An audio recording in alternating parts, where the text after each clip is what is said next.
All right, everyone. It is a little after 6 o'clock. I apologize for being a little late this evening and starting your candidate forum, but we are going to get started. Good evening and welcome to District 11 School Board Election Candidate Forum, where along with our co-sponsors, we have gathered candidates for District 11 School Board to answer your questions, the voters. My name is Shelley Roars. I am the spokesperson. I lost it. Good. My name is Shelley Roars, and I am the spokesperson of the League of Women Voters of the Pikes Peak region and your host this evening. So why don't we just get to it? I am, again, your host with the League. However, your moderators are two students from District 11. To my right is Mr. Christian Olson, a senior from Doherty High School, and also Ms. Leah Martinez, a senior from Palmer High School. So welcome. Thank you. Give them a round of applause. It takes a lot to get up here in front of you. We are live streaming this, so please know that it's a huge task and something now that you can put on your resume. So thank you for being here. Candidates, we are here for you also this evening, so thank you very much for being here. In ballot order from all the way in the very end, I believe. Alphabetical order, my bad, excuse me. Mr. Thomas Carey. Mary Coleman is not with us this evening. Ms. Shay Dabney, Ms. Darlene Daniels, Jill Halfley, Mr. Jeremiah Johnson, Mr. Jason Jorgensen, Mr. Parth Melpacum, Ms. Rachel Paul, and Ms. Catherine Singh. Thank you, candidates, again for being here. We can have a round of applause for them because you're going to hold that for later. Your timekeeper this evening, again, candidates, right in front of you where that camera is. She's got your time on there, so watch her when she holds that.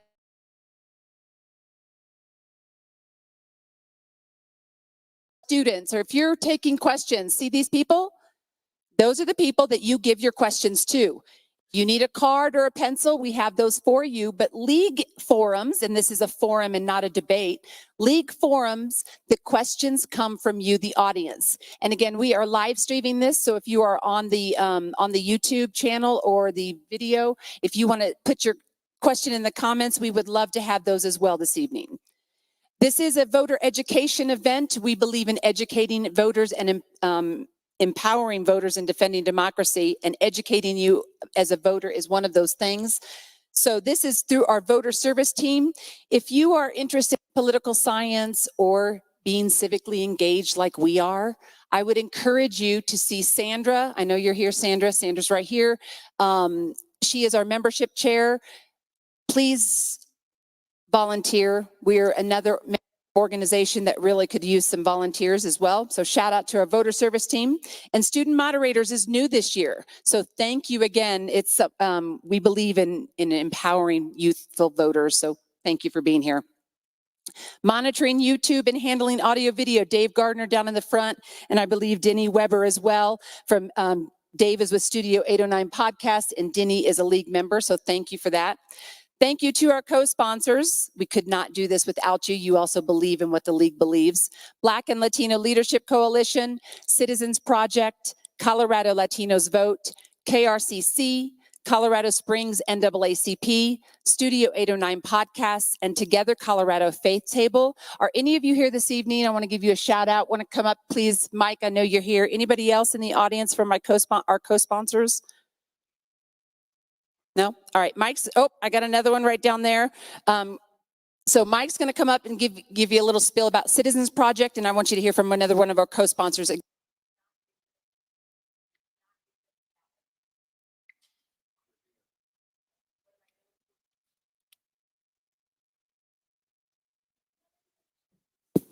Cool. Okay. Good evening, everybody. How y'all doing? This is one of the few times you can interact, so how y'all doing? Good. So my name is Mike Williams. I'm the executive director of Citizens Project. We've been a nonprofit in Colorado Springs, El Paso County for almost 31 years. Actually, we just hit 31 years. So we do civic engagement, voter education, and we don't endorse We don't endorse candidates. We do take positions on certain issues if it's applicable to the work we do. But if I can implore you of anything, and I'm assuming you all are voting because you're here, vote and get those around you to vote. So thank you all for being here. Yes, hello. Good evening, everyone. I'm Kathleen Brannon. I'm a member of All Souls Unitarian Universalist Church. I'm also a member of Faith Table Caucus, which is a part of Together Colorado, a statewide organization that represents multi-faiths. We get involved in things like economic justice, housing justice, healthcare, all kinds of legislative issues, as hoping to build the beloved community here in Colorado Springs. Thank you. Thank you again.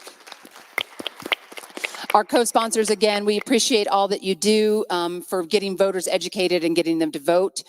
Any elected officials? I was running late this evening. Did I miss any elected officials in the audience? Is that Miss Yolanda Avila, City Councilwoman? Thank you so much for being here, Miss Avila. Woohoo! Right, shout out to you. Any other elected officials that were, no, don't be shy. No, okay, wait, all right. Anyone running for office that is not up here on the docket with us on the stage?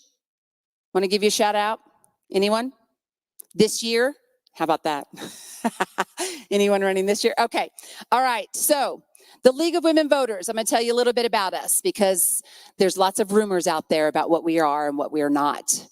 We are a nonprofit, nonpartisan organization that does not endorse or support candidates. We don't do it. We do, however, sometimes support or oppose certain issues. And that is where sometimes people think of us as one way or another. But just to clarify, we do not support or endorse candidates. Video of this event will remain on our LWV PPR YouTube channel, so you can check us out there. If you're watching this or, one day in your pajamas and just feel like, educating yourself before you vote, we would appreciate it. Also available on our podcast, Making Democracy Work. You can find links on our website at lwvppr.org. One of the things for the candidates tonight that I want to remind you of, vote411.org. If you have not gotten it already or if you haven't seen it, check your spam. But I know you get a lot of surveys, and this is one of those. So to educate our voters, vote411.org is where you go to get the answers that kind of the basic things is, why are you running? What makes you qualified for this? And a few others that are specifically maybe league related. So again, if you have not filled that out, candidates, please do so because your ballots dropped yesterday. So if you have not gotten that blue ballot issues pamphlet that should have come out a couple of weeks ago, your address may be wrong. So we want to talk to you about that and you want to get that updated, but your ballot should be coming very soon. Forum format. Again, this is a forum. It is not a debate. Candidates do not go back and forth, and all of the candidates will get asked the exact same question. If you turn in a question that's only for one candidate, it is not going to be asked of just the one candidate, it is asked of all candidates. So candidates, you will get 1-minute intros. We're going to start reverse alphabetical order for your intros, followed by 30 seconds to 1 minute for your answers to your questions. And then moderators, again, make sure you tell that first so your timekeeper knows what we're doing. Also, again, please wrap up those thoughts with the red card. Audience members, no shouting out during the forum, no clapping for your candidate during the forum. These things do not happen during a league forum. We try, we're not like the national level where you can yell out and things. We would respect so the next candidate can answer in an appropriate manner. You can save your applause to the end, but again, silence those phones for me. Restrooms are out the doors to your right. I think that's about it. Again, submit your questions. We would really appreciate it. Moderators, it's up to you to introduce, and thank you again. Good evening, everyone. My name is Leah Martinez.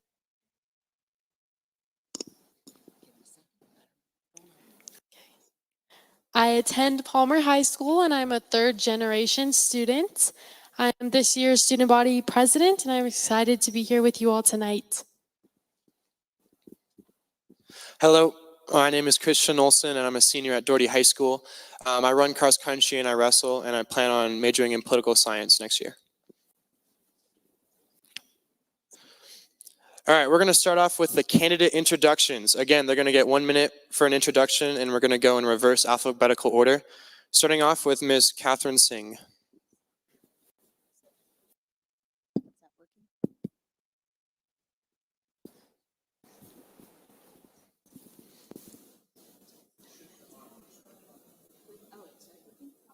Starts working on its own? There we go. Yep. Oh, Nice and close. okay. My name is Catherine Singh. I also go by Kate, but my most meaningful moniker these days is Mom. I have about 20 years of experience as a working journalist. A lot of those years spent here in Colorado Springs covering what matters to community members right here in town. It's how I learned to research efficiently and fairly. That's how I was taught to ask questions, even if it's hard, even if I'm not going to get the answers that I want, I'm going to get to the truth. So here it is. Right now, our district is not performing well. We're at one of the lowest points since 2016. We are in the bottom 15% of districts in all of Colorado. This is not what you're hearing from the current board. It's misleading data, and I want to make sure that we're addressing the correct problems, because if we can't be honest about what our district needs, we're not going to be able to address those needs effectively. Thank you, Ms. Singh. Next, we have Ms. Rachel Paul. Hello, everyone, and thanks for coming to this forum. We appreciate the sponsorship for this event. I'm hoping to gain a seat on the D11 school board. I come to this race with a goal to help turn over a school board that's headed in the wrong direction. Local elections are so important, and they are where the good work begins. I've been in education for 34 years. I started my career as a special education teacher and then moved on to a principal at Edison School District and stayed there 17 years. I brought that district from a struggling, almost failing district up to a district that was accredited with distinction 4 years in a row. For the last 6 years, I've worked for the Colorado Department of Education. I've gained so much from being in this profession that I feel the pull to give back to this community of educators. I can bring a wealth of experience to this board position that will benefit students and teachers. I understand the role of school board and where my impact would be best served. My priorities are a complete and honest curriculum, making school boards about education, and adequately funding our schools from infrastructure to improvements in teacher pay in order to recruit and retain the best teachers. Thank you. Next, Mr. Parth Malpakam. Good evening. Good evening. Thanks for the invite. Thanks for all of you being here. It's great to see our students engaged. My name is Parth Malpakam, D11 parent, longtime volunteer. This is my 4th year on the school board. The last couple of years serving as the board president, D11 parent with a child in the district, running for re-election and hoping to earn your support on my track record of experience, leadership, and accomplishments. Serving on the board for the past couple of years, my priorities were student success, staff investment, and parent engagement. And I look forward to sharing several accomplishments in that regard through the course of the evening. Friends, contrary to what you may hear on this forum today, D11 is growing. D11 is committed to excellence in education. D11 is once again becoming prevalent in the landscape of Colorado Springs. Compare that to 2 years back when we were irrelevant, when we were unstable, when teachers were getting laid off. Now we have stability, growth, and relevancy, and I look forward to that conversation today. Thank you. Next, Mr. Jason Jorgensen. Thank you. Good evening. My name is Jason Jorgensen. I'm running for re-election. I currently serve as the vice president of the school board, and I believe we're headed in the right direction. We are growing student academics. We're growing student enrollment. We've given record raises this last year. We've changed benefits to be something that I've heard from a majority of all staff saying that it's wonderful and the benefits are spectacular. And we have parents coming back and engaging with our schools. Are we all done yet? Are our kids all proficient yet? No. But we are headed in the right direction, and we have momentum behind us. The wind is at our back, and I'm looking forward to another 4 years of serving as a school board director to help bring student achievement, student safety, helping teachers with misbehavior in the classrooms and progressive discipline that will give them a safe learning environment. and also for just driving academic excellence with no excuses. I appreciate your vote on the ballot November 7th. I'm Jason Jorgensen. Thank you. Thank you. Next, Mr. Jeremiah Johnson. Hi, I'm Jeremiah Johnson. I'm a husband and father of 2 D11 students. I'm a member of the Colorado Air National Guard and U.S. Air Force. I've worked for District 11 for nearly 15 years now in all schools in an IT support aspect. Regardless of what direction we're headed, we can always do better. I want to say that. I've spent 3 terms as president of the Colorado Springs Association of School Executives. I've had multiple terms as a president of my homeowners association of over 140 homes. I've been a board officer on the American Legion of Writers out of Post 209. I've learned a lot through this process. One thing I've learned is I'm not a politician. You're not going to get mailers from me with my name on it. You're not going to see a yard sign with my name on it. You're not going to get a phone call during dinner from me or someone volunteering for me. I haven't taken a dime of money from anyone, any political group, anyone with a political agenda. I'm here solely for our students and our staff. My priorities are safe schools and excellence in academics. Thank you. Thank you. Next, Ms. Jill Hafley. Hi, I'm Jill Hafley. I'm a 6-time award-winning teacher, now retired, having spent some 30 years in the classroom.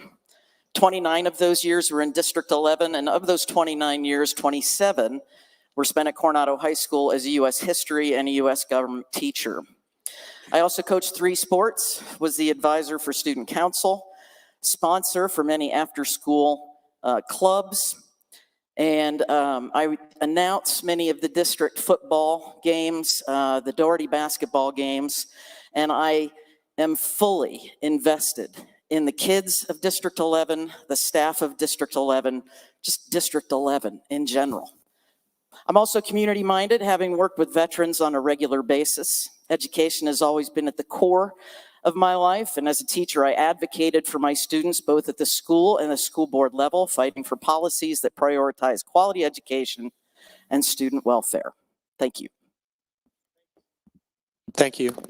Next, Ms. Darlene Daniels.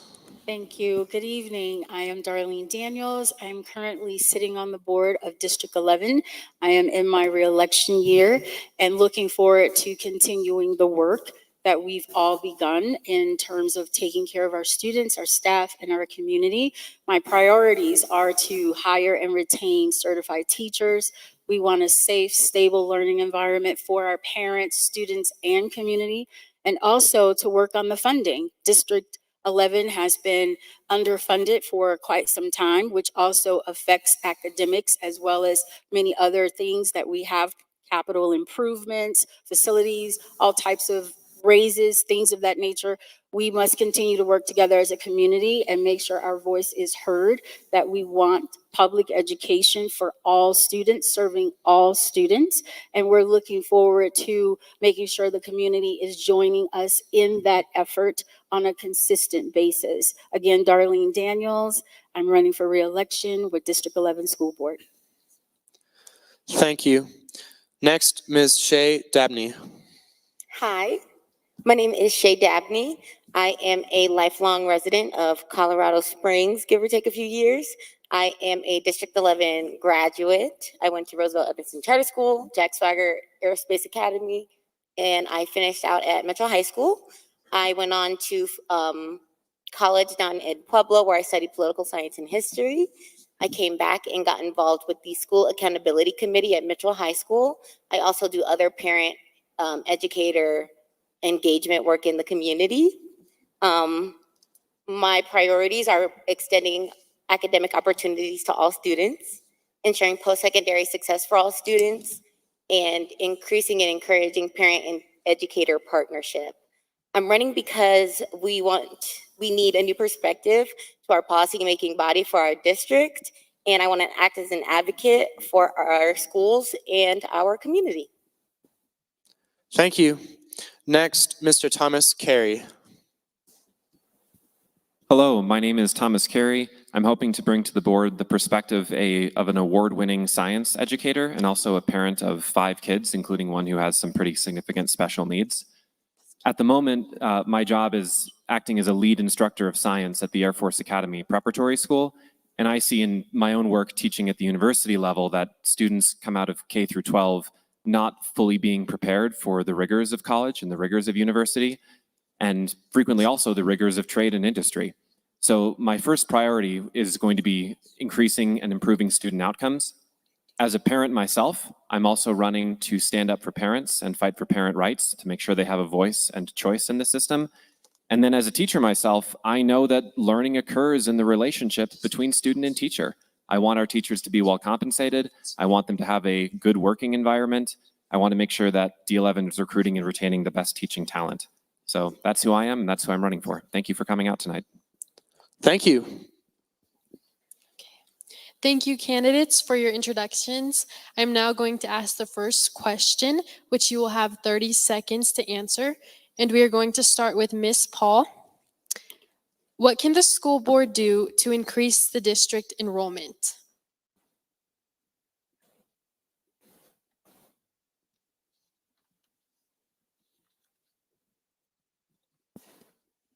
I believe to increase enrollment, you have to make your school district attractive to the students that live in your district and also the students that live outside of your district. So increase parent choice and involving them in some way in your district and attracting them into that district and encouraging those kids that are going to other schools, living in District 11, going to other schools to come back into District 11 and join our team. So. Thank you, Ms. Paul. Mr. Milpackham? So there are 10,000 students that live within District 11 that choose other options right now. So what we have done over the last year is increased educational opportunities. We have the most pre-K seats in District 11 right now. We provided the Promise Scholarships, which provides free high school education for every student that graduates out of our high school. Opportunities. And it comes down to providing academic rigor in the classroom. Parents want high quality education for their kids. When we earn the trust of our parents and provide that high quality education in every one of our classrooms, our parents will return and our students will return. Thank you, Mr. Milpackham. Mr. Jorgensen? Yeah, I think we're seeing that increase now. We're seeing the trend and the trajectory change. We've introduced pathway schools where students can start navigating their journey from K through 12. We're introducing award-winning and expanding CTE programs, and we're doing things that are focusing on academics. Contrary to what you might be hearing out there, we're not putting politics into schools. We're taking them out by focusing on just academic excellence, best first instruction, and giving teachers supports that they need by actually putting real dollars where they need to go for schools. And with all of that, we're seeing students come back. We're focusing on academics and first things first. So that's how we're doing it. Thank you, Mr. Jorgensen. Mr. Johnson? Yeah, as a board, we can bring students back within the district and recruit students from outside the district by simply leading with excellence and integrity. If we demonstrate that we're going to spend resources on our staff and where our students need, we're going to be fiscally prudent with your tax dollars, and we're going to operate, like I said, with integrity, demonstrating that academic excellence is our core priority, school safety, academic excellence. Then we can bring those students back. Thank you. Thank you, Mr. Johnson. Ms. Hafley? So enrollment is already on its way back up in District 11, which is a really good thing. As a teacher, I had a unique opportunity to see how kids enjoyed certain programs that the district offered. One of those was the career pathways. I call it vocational education. And at Coronado, our construction class actually built a house in the parking lot at the school, a working house. That's amazing. These kids, they have their hands on this work. They're invested in it. They have ownership in it. And I think that if we can expand those kinds of programs, we will get more kids back into D11. Thank you, Ms. Hafley. Ms. Daniels? Thank you. I know that we have increased our offerings in District 11 for, as it's mentioned, CTE programs, along with music programs, art programs, and identifying specific schools for those specific pathways, in addition to making sure that we're all single-minded as an organization and what we're here for. We are here for the community to get politics out of the school and get back to basics, learning social studies, science, math, English, writing, all of those great things, in addition to making sure that we are securing the work that has to be done. Thank you, Ms. Daniels. Ms. Dabney? We can increase enrollment in our district by creating a district that students want to be in. When I talk to students, they tell me that they want to have instruction that feels relevant to them in their life. So one, we want to create an environment that has effective, happy teachers, well-paid teachers, quality, engaging programming, particularly with post-secondary readiness in mind, trades and workforce readiness, and modern facilities in which students are comfortable and ready to learn. Thank you, Ms. Dabney. Mr. Carey? Yeah, I've knocked, I think, close to 700 doors in this district, and this question comes up a lot with young families where they tell me, I've choiced into D20 or I've choiced into TCA. I think at the end of the day, the district needs to be offering educational products that are compelling to parents. So I love the pathway schools, bringing in charter schools like James Irwin or potentially Thomas McLaren. I think giving parents options is going to bring them back when they see that regardless of what their student and they want out of education, D11 can help them with that. Thank you, Mr. Carey. Ms. Singh?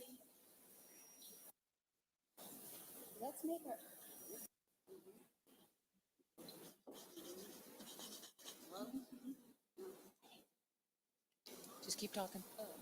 Try it again. Trying, oh. Okay.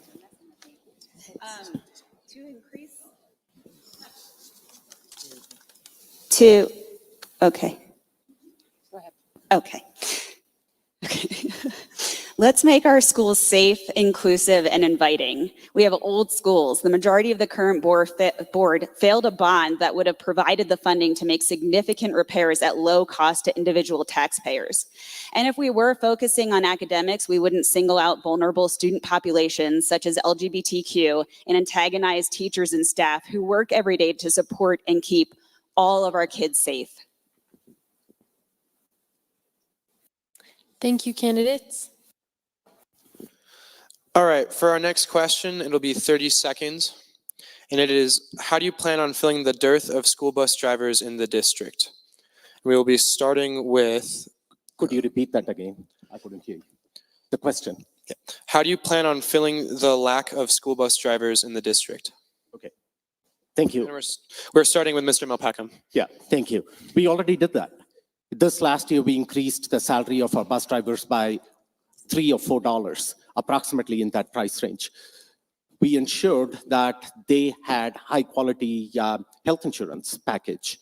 So with proper training, making sure that they get the high salary and the benefits that they require, and also making them feel valued, that all our staff wants to be valued. And bus drivers were one of the lowest paid employees in our school system, and we took care of that.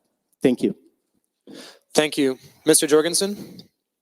Yeah, we're taking care of this. Now, we are working out the kinks still with some of our rerouting and some of our school pickups, but the reality is every school district is looking for bus drivers. We can't even find bus drivers to fill the casino coaches going up to Cripple Creek. So we had to be adaptive, and we have a leadership and a board that's done that. We looked at the Hop, Skip, Drive event, other ways to get students safely to school, and we've been doing that with fidelity this whole year. And I think apart from one or two miscommunications with a couple of parents and drivers, it's a successful program. I look forward to us not having to have the overhead of a bunch of yellow buses that we maintain and let depreciate in our lot, when we can still get kids safely to school and not to worry about bus driver shortages, because they're going to continue to be there. Thank you. Mr. Johnson? Yeah, so simply sit the employees down who are currently bus drivers, ask them what is great and working about their job and what is not working. Do they have friends that also drive? What is it that's holding them back from joining D11? Pay more where it's needed.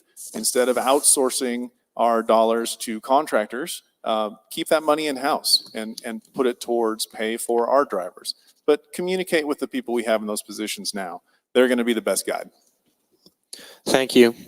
Ms. Hafley? Certainly, paying people what they're worth is very important, providing good benefits for them. This is already happening at the district level.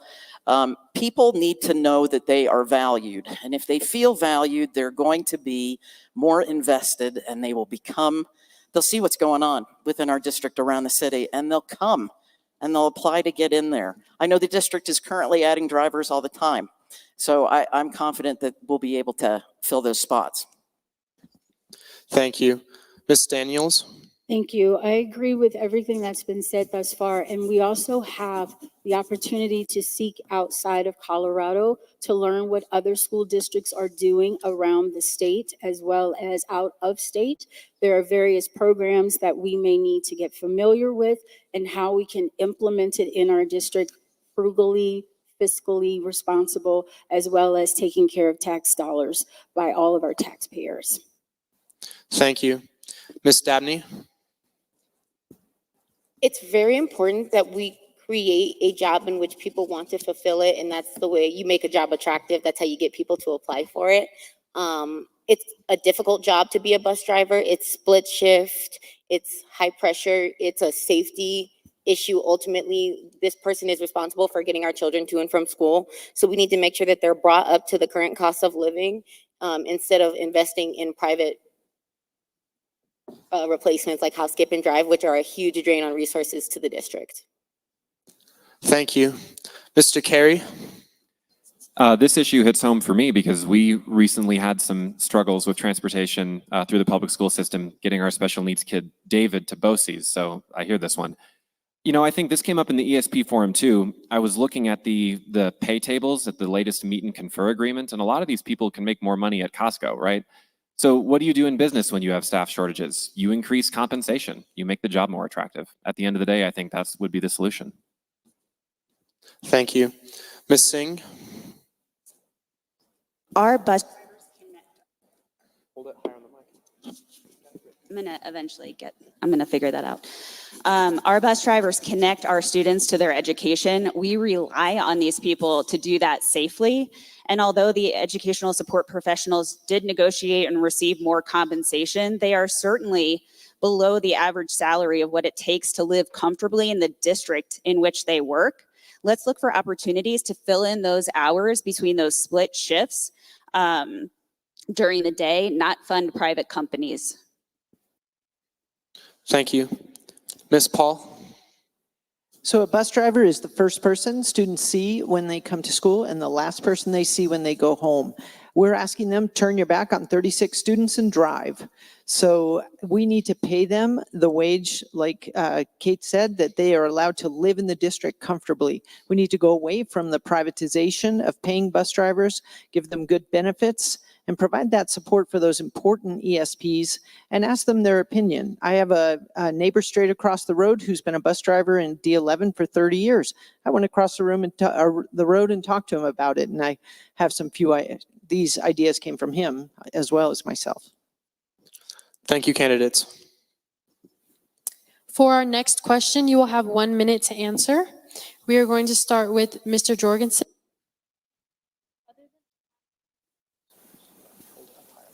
Other than academics, what are the top 3 for your role in D11? Other than academics, what are your top 3 priorities for your role in D11? Yeah, top 3 priorities other than academics would be school safety. As I mentioned earlier in our opening statement, the discipline of some of our classrooms makes it difficult for teachers to do the work that they're doing. And they're all working really hard, but to manage misbehavior on top of that, hearing stories of students going to the principal's office, getting a treat, walking around the gymnasium, and then being able to come back to class to do it again is just not solving things. So having safe and orderly classrooms is a huge piece. Parental involvement, that's something that we still need to be working on. We've got parents that are starting to engage. We're doing initiatives to try to help with that. But in this world, we've got a lot of people, especially with the economy, that are trying to work 2-3 jobs just to get everything taken care of. And so how do we bring those people to the table and to be involved with their education? And lastly, I would say working on our culture with our buildings and our teachers and make sure that they all understand how valued they are and how appreciated they are for the work that they do. I'll take this last little bit of time to correct a statement earlier that the board failed the bond. That is inaccurate. Voters are what pass or fail a bond. And so I want to make that clear. Thank you. Thank you. Mr. Johnson? So as I said earlier, academics and school safety are my two priorities, but I will say there are other roles and responsibilities of the Board of Education. I will say financial stewardship is key. We have a lot of taxpayer dollars we're trusted with, and we need to ensure that we're operating with integrity there. Employee satisfaction. We need happy employees or productive employees. So we need to make sure we're taking care of our people and that they're happy to come to work every day. Building appearance and safety maintenance has a huge impact on recruiting of students and families, as well as surrounding property values of our homeowners and our taxpayers. So there's another opportunity to ensure that we're putting our right foot forward with the community, and we're doing our best. Thank you. Ms. Hafley?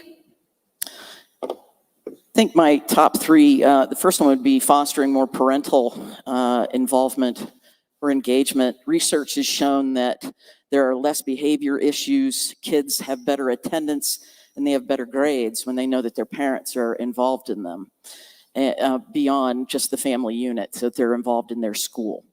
I think I would foster more community engagement. It's important for kids to learn from people who did history, and I think that's more important than them opening up a textbook.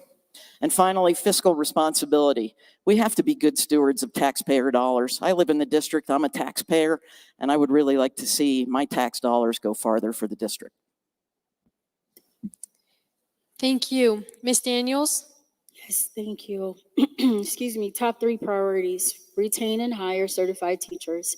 We must make sure that our staff has support with new coming in teachers who are ready to teach and learn, as well as coached and mentored.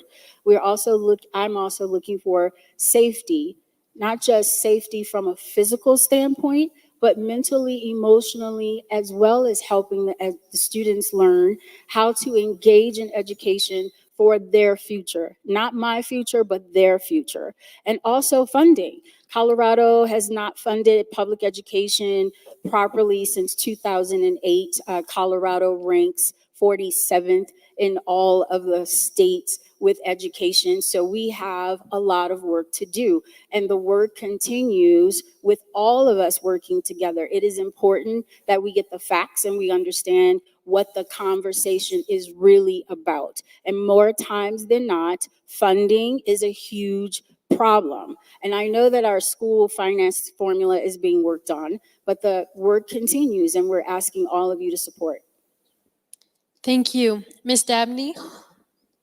My top three priorities are ensuring that our students are post-secondary ready. I knew that I would be 21 years old when I graduated college because I counted when I was 6. But that wasn't my sister's path. She did 2 years and decided that college wasn't for her. She went to hair school and is happy sustaining herself in that way.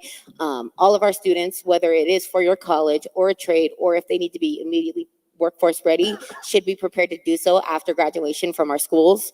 We want to encourage our parents and our educators to partner in order to support our students. We know that students with engaged parents have an increased educational experience by way of grades, behaviors, etc. And finally, we want to ensure that all of our students have access to the opportunities they need to be successful at school. If that student is gifted or differently abled, every student needs to be provided with the tools to be successful. The equity audit in 2021 shown that under the current board, we are still failing our students. Thank you. Mr. Carey? Yeah, I know you said other than academics, but I really got to foot stomp this. The goal of an educational institution at the end of the day is to teach children. And I think I will list other priorities, but that has to be the lens through which all the other ones are seen. Are we actually teaching our students? And at the moment, test scores suggest that we're not getting students to where they need to be academically. Now, other priorities viewed through that lens, Again, I want to stand up for parents. If you don't have parents who are attracted by your educational outcomes, you don't have a school district. So I want to make sure District 11 is offering a wide variety of educational outcomes, programs where if a kid wants to go to the academy, they can do that, or if they want to go into trades, or if they want to go up to School of Mines. So a portfolio of educational offerings that are attractive to parents. And then to bring it back to my opening statement for teachers, you need teachers that are experienced, trained, and good at what they do. So I want teachers to have compensation. I want them to have a good working environment, including, time to prep. I want them to have support and mentoring. Thank you. Ms. Singh? I got it. Wait, I got it. Okay. So I've heard mention of growth and stability. If we had growth and stability, why did we lose about 100 teachers last year? So a priority would be to support and empower our teachers so that they want to be here. Another question, why did I get a letter 2 weeks into this school year saying that the district could not meet the terms of my son's IEP and may not be able to until this summer? That's unacceptable. I want to address special needs and make sure that we have the staff available to support those and ensure that those legal requirements are met. And finally, let's keep dollars close to the classroom, and in any place that money is spent, communicate that with truth and transparency. Unlike in an effort to convince voters of this board's truth and transparency, why they chose to spend $40,000 of your tax dollars and mine without any honesty or transparency on the matter. Thank you. Ms. Paul? Well, I agree this is a difficult question and that schools are all about academics and learning, but my 3 priorities beyond academics would be fiscal responsibility and school funding to work with legislators to get this system fixed. This system is broken on how to fund education, and we as a board can be a voice for that pursuit. Retention and recruitment of teachers. I feel so strongly that teachers need to be valued and supported and feel like they are part of the work, not pushed into the work. So they really need to feel that valued and support. Also engaging families in order to assist schools in better educating students. We have to be a team. Parents have to be engaged with the school so that they are in the best interest of their child, and we are in the best interest in with their child. So we need to work together in that pursuit. So those would be my top priorities. Thank you. Mr. Milpacum? The first priority for me would be accountability. The first 2 years when I served on the board, there was a distinct lack of accountability. The superintendent is the one employee of the district, and the board was not holding that superintendent accountable. So this past year, we had a specific superintendent performance plan put together, and every one of the outcome that was established for the first year, he accomplished. And we got to continue to hold the superintendent accountable for the district performance. Second is staff investment. We increased starting teacher salary to $50,000, and we provided a 20% pay raise, historic pay raises to all our employee groups, but we got to do more for our staff. In terms of compensation and also high quality professional development. Last thing is parents. Parents are the critical components. They are the first and most important educator for our students. We got to respect and value parent voice and choice in the education of their children. They are welcome and a valuable partner in the education of our children. So we got to be truthful and honest with them and engage them in their child's education. Thank you, candidates. All right, our next question will be 30 seconds, and we'll be starting with Mr. Johnson. What measures would you put in place to support the mental health of staff and students in the district?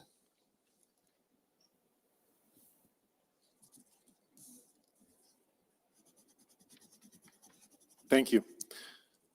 So we have school counselors throughout the district, and we have traveling nurses and other mental health professionals that are trained to support our students.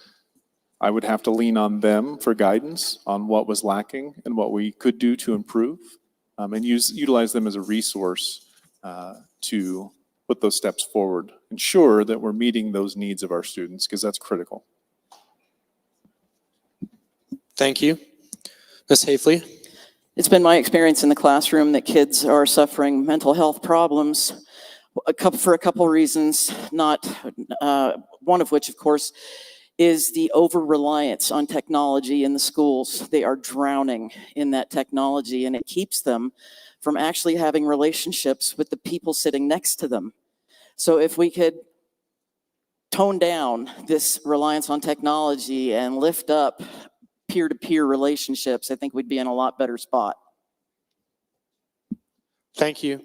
Ms. Daniels? Thank you. Can you repeat that question, please? What measures would you put in place to support the mental health of staff and students? Thank you for that. That's a great question.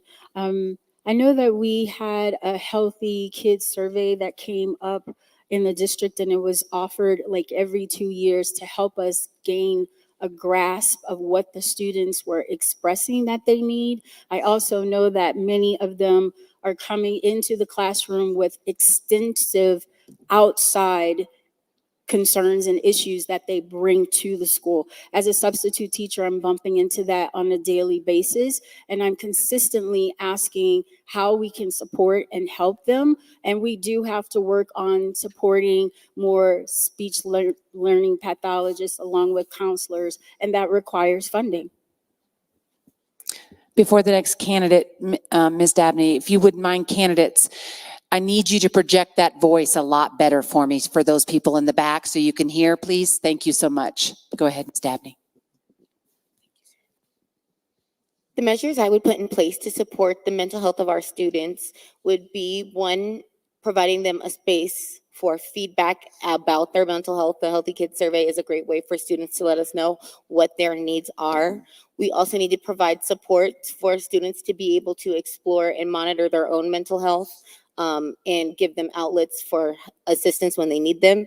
And we need to create a safe environment in which our students don't feel pressured or antagonized, so as to not exacerbate any mental health issues they may be currently experiencing. Just a caring environment overall. Thank you. Mr. Carey?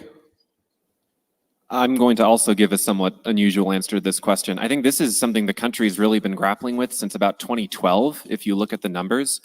And when I looked into trying to understand the cause behind rises of anxiety and depression, I really do think that just the isolating nature of being online all the time and cell phone usage and social media really is not helping kids. So I would work to restore real relationships in schools and real face-to-face communication by taking cell phones out of the classroom during the school day. I really do think that would help. Thank you. Ms. Singh?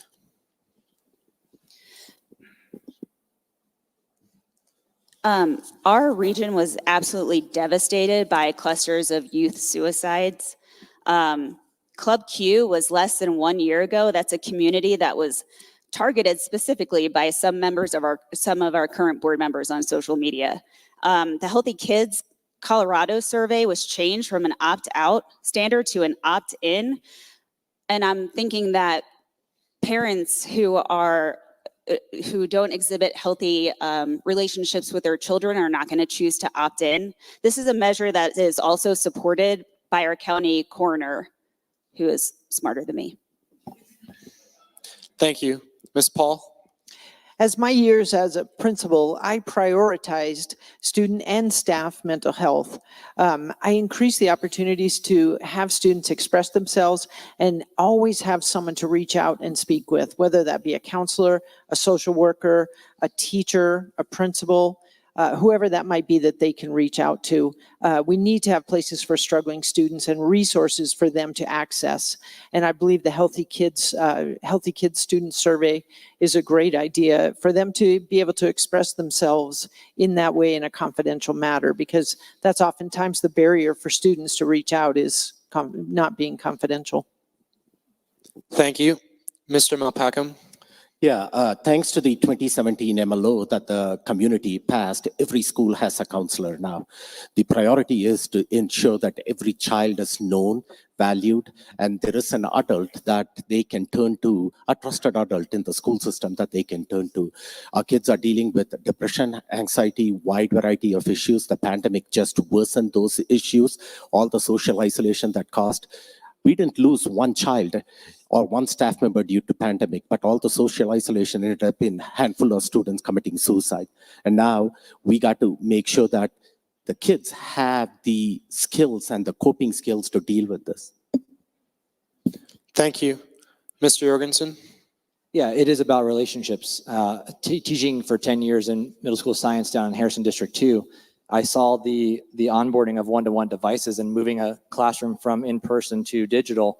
And while it was easy to scaffold and differentiate within my lessons, it did lose that connection with student relationships. So, so like some of other people have mentioned, potentially getting back to real, authentic, face-to-face relationships would solve, I think, more than just one problem. But also then just having our staff be taken care of by counseling, relationships and partners, as well as our health and wellness team that D11 has, having a greater influence on helping folks. Thank you, candidates. For our next question, you will have 1 minute to answer, and we are starting with Ms. Hafley. What is your position on students' access to educational facilities and opportunities consistent with their gender identity? Can you repeat that for me, please? What is your position on students' access to educational facilities and opportunities consistent with their gender identity? I think it's important that all students are treated with respect and without regard to any other thing about them. Kids in my class, it didn't matter who they were, where they came from, what their past was. Each one of those students showed incredible value, not just in the classroom, but out in their daily lives. So to me, I think it's important that regardless of gender identity or anything else that's going on in their lives, that those kids feel valued, know they are loved, not just by their families, but by their school family as well. And I think that would go a long way. Thank you. Ms. Daniels, Yes, can you repeat that one more time, please? what is your position on students' access to educational facilities and opportunities consistent with their gender identity? I know that we have worked diligently to listen to the students. We have a student panel that shares with us consistently on what they need, what they're expecting, what they desire from their education. And as we are progressing with those tell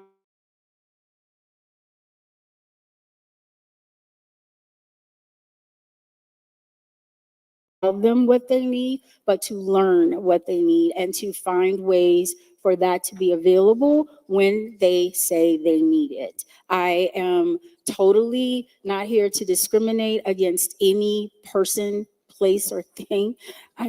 Excuse me, I don't have an agenda when it comes to certain students. I have the desire to see all students served, so we need to learn what that is. Thank you. Ms. Dabney?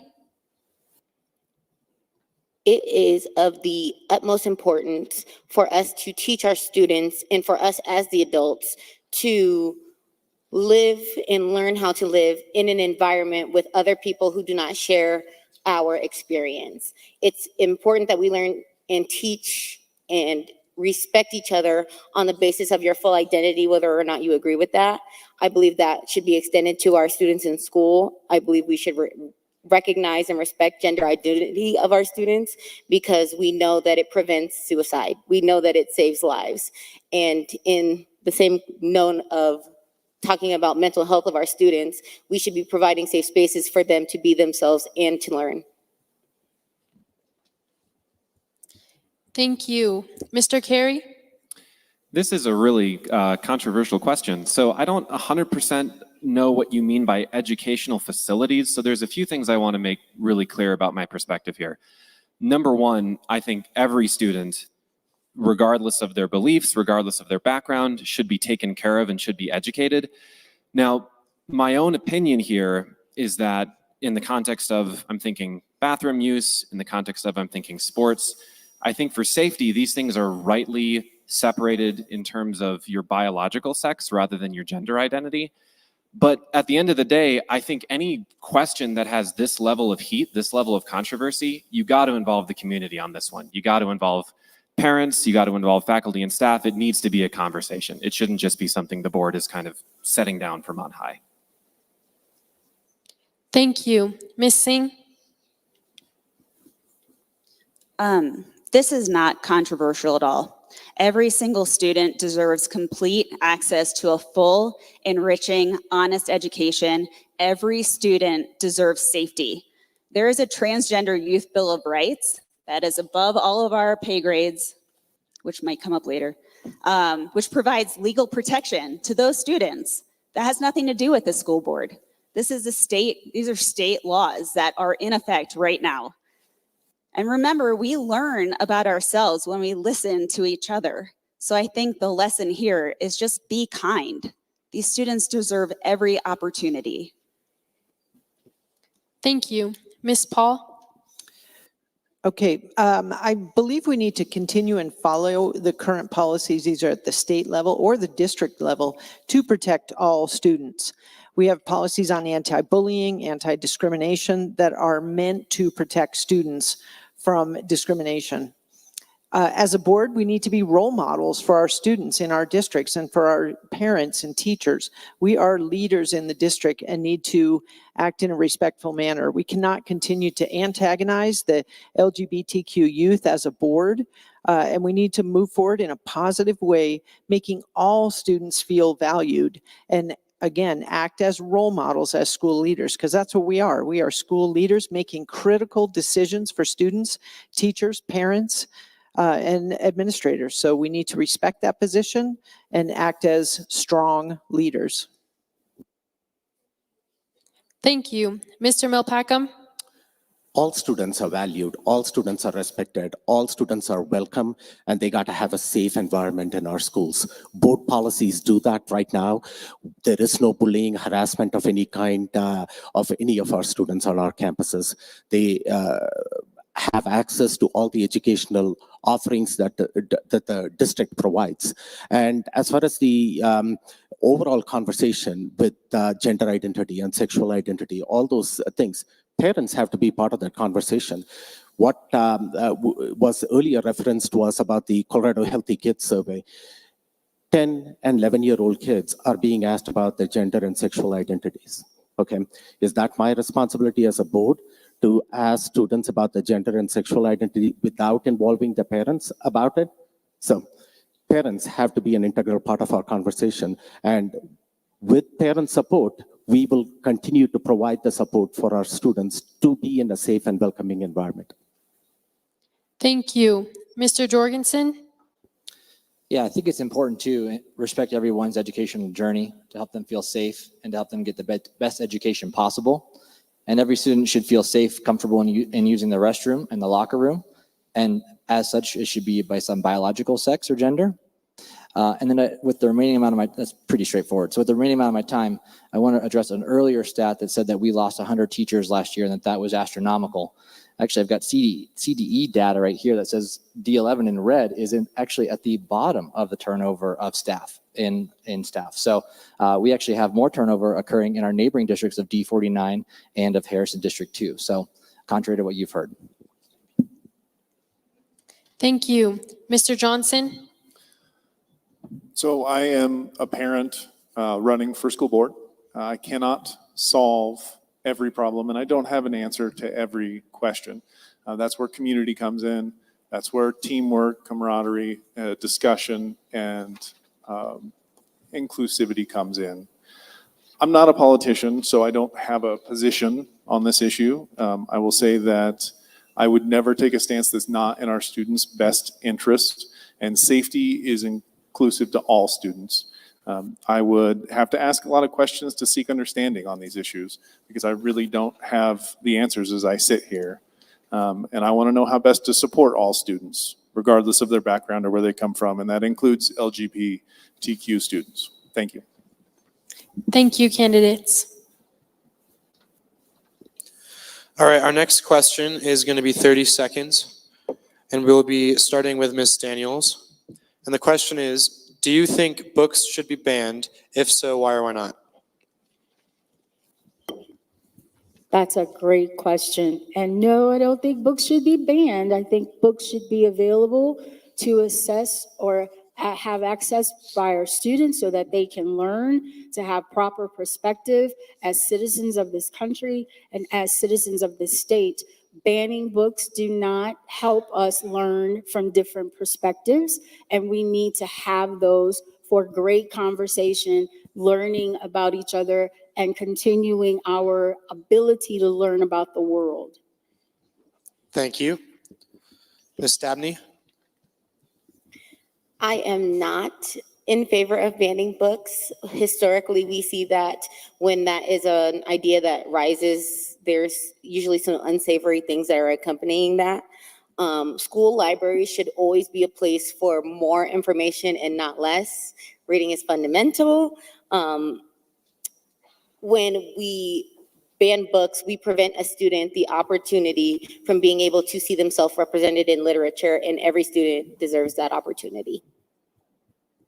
Thank you. Mr. Carey? Should books be banned? I have a PhD and I have 5 kids. I love books. Now, when you have a school library, part of what you're there to do is foster a love of reading. And so I think school libraries rightly should have a wide variety of diverse offerings to appeal to students of all backgrounds and all walks of life. I do think that there's a question of age appropriateness. The district already has policies for what, parents should do if there is something in a library that they're not comfortable with. But no, I love books. Thank you. Ms. Singh? No, I do not believe in banning books. Our schools have policies in place right now to ensure that age-appropriate material is available in libraries. I think what we do need are internet safety classes, because the kids I talk to are finding information online and getting their answers to questions there. So I think we probably need to just refocus on what we're worried, or I guess where we're worried our kids are seeing this offensive information. Thank you. Ms. Paul? I believe it's very important to have access to books with diverse perspectives. Kids have so many resources to find information. If I'm a 12-year-old and I want to find out some information about a possibly controversial topic, I'm probably not heading to the library. So kids need to see themselves in literature, gain knowledge, and build skills from literature. The district has processes in place not only to put books in the library, but also if you disagree with some placement of a book in a library, there is a process for you as a parent or even a student to follow that, to make sure that your voice is being heard in that regard. Thank you. Mr. Malpacum? I'm an avid book reader. Books is what fueled my passion and curiosity. So books should be available for our students. It's got to be age appropriate, and the district policies allow that to do that. We don't want students exposed to graphic violence at a young age in books. So as long as it's age appropriate and follow the policies, and you as parents have an opportunity to provide that feedback through the board policies to question any book that is there that is not fitting the values and the needs for our community. And then we go through that process, but books are good. Thank you. Mr. Jorgensen? Yes, as taxpayers fund our inventory and our stock of our libraries, we should be monitoring what's in there and making sure that it has academic merit and that it's age appropriate for all of our readers.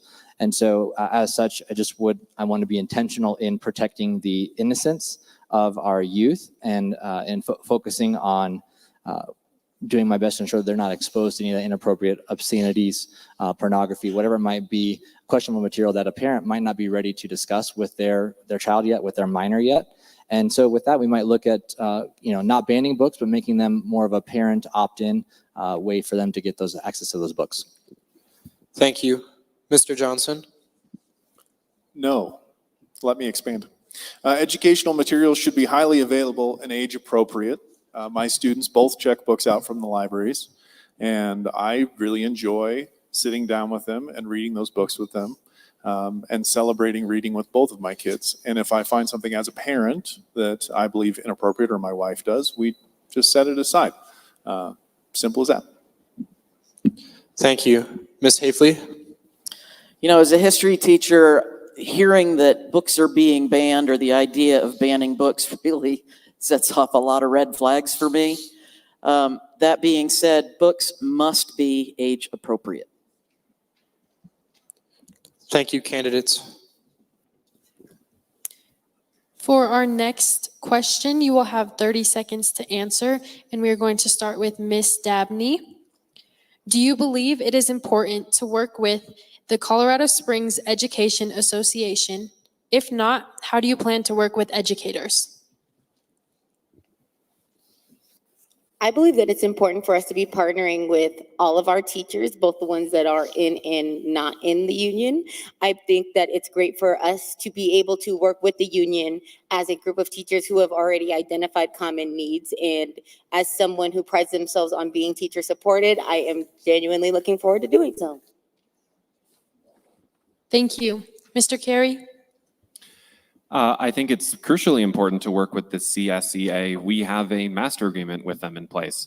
So I think the way the district should be interacting with teachers, again, is making sure that they have the support that they need, whether that's preparation time, whether that's mentoring, whether that's professional development. I think this will look different for each teacher, but I think the district should be fully supporting the teachers that we have so that they can give the best they can to their kids. Thank you. Ms. Singh? Yeah, I think the teachers union offers a strong pipeline of communication between administration and teachers, and it offers teachers some sort of protection in doing that. Obviously, we need to value and listen to every teacher's voice, regardless of whether or not they're in the union. But teachers have been antagonized enough by this board, and they deserve an advocate. So I want to make sure that we're listening closely to them and responding to their needs appropriately. Thank you. Ms. Paul? I believe it's critically important for School District 11 Board to work with the CSEA. That's just, there's a master agreement involved, and therefore that's the voice, one of the voices of the teachers. Not all teachers are in the union, but a big enough majority to have a master agreement. We need to work with all District 11 teachers with that partnership to protect teachers and hear their voice. And it's so important to listen to teachers because they're the ones out there doing the hard work. So we need to listen to those educators and understand their point of view. And oftentimes that point of view is brought forth through their organization. Thank you. Mr. Melpacum? So the primary purpose of any educational institution is educational excellence of our students. So for that, we need to partner with our teachers and with employee groups. And all of us come to the table putting students first. Students come first in this discussion. If students' academic needs are being met, the district is going to be thriving, and we can also support our staff with excellent compensation. But without providing and taking care of our students, we cannot take care of our staff. So we got to work mutually in a beneficial way to support our students. Thank you. Mr. Jorgensen? Yes, we do work with the CSEA by the master agreement, and I would love to see more help from them on things as we are starting to focus on vacancies as we have been recently. Why do we have vacancies in the southeast part of our city, but staff that maybe aren't willing to go, or staff that we can't pay more to get down there as a result of working with the master agreement? And so, I would love to have more collaboration with them in an effort to help with student academics. And that's where we're at. I'd love for us to be supporting teachers. And I think that, you could be pro-teacher, and if that makes us anti-union, then that's not a school board problem, that's a union problem. Thank you. Mr. Johnson? So our employee reps are critical to the function of the district. As an employee rep, I've spent over 10 years as an employee rep for the executive professional group.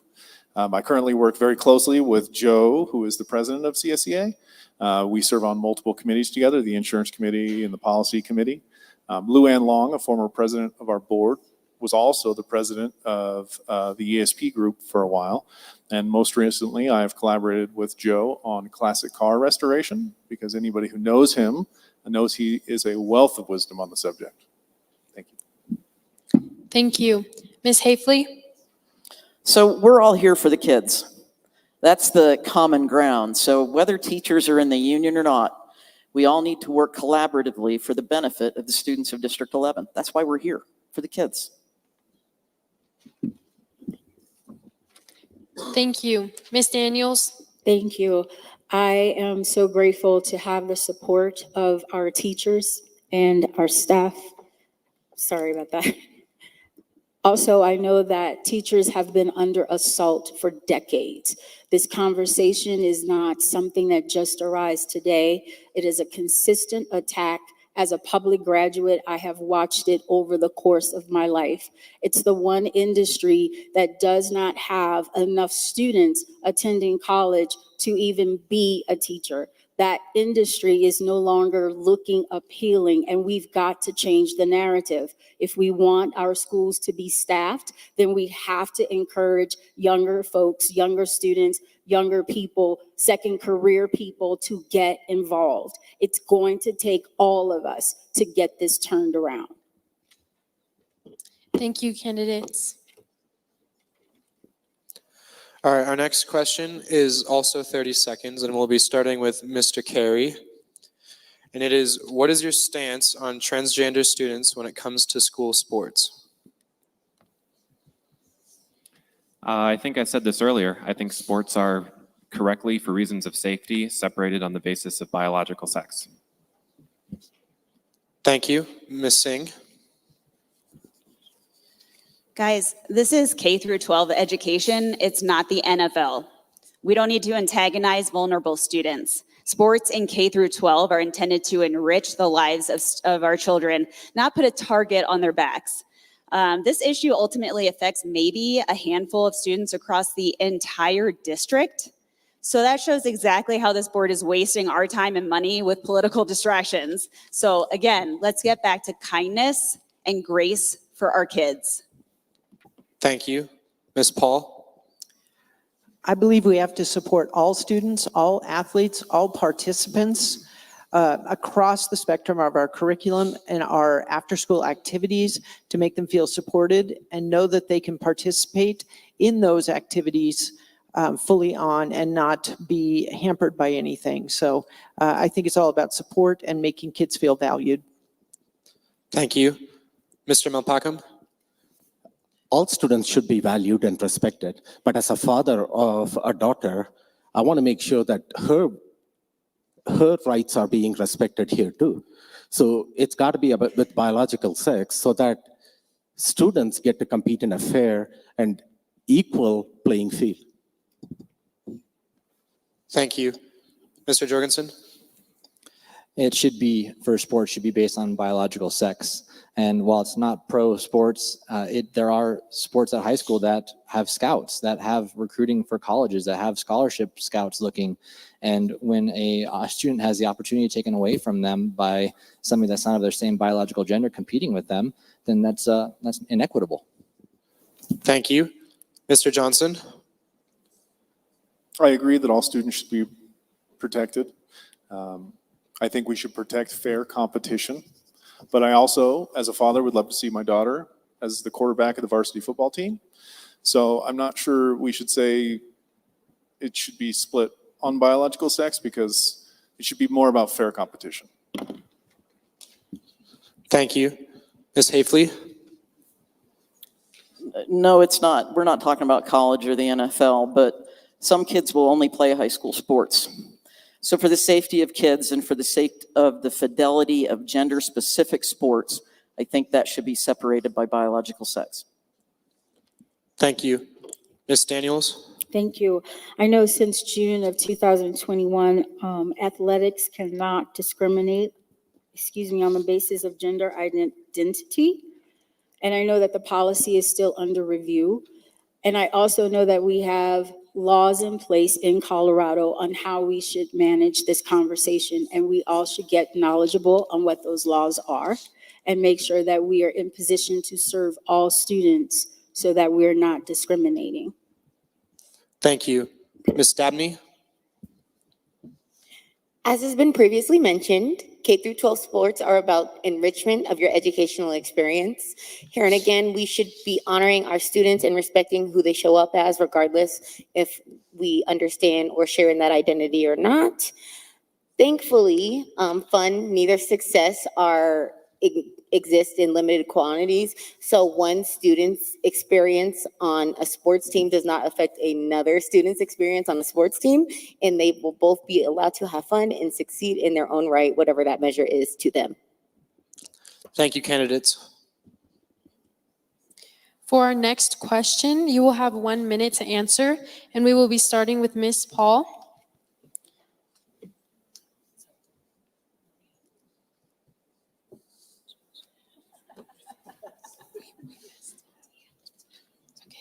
With Ms. Singh.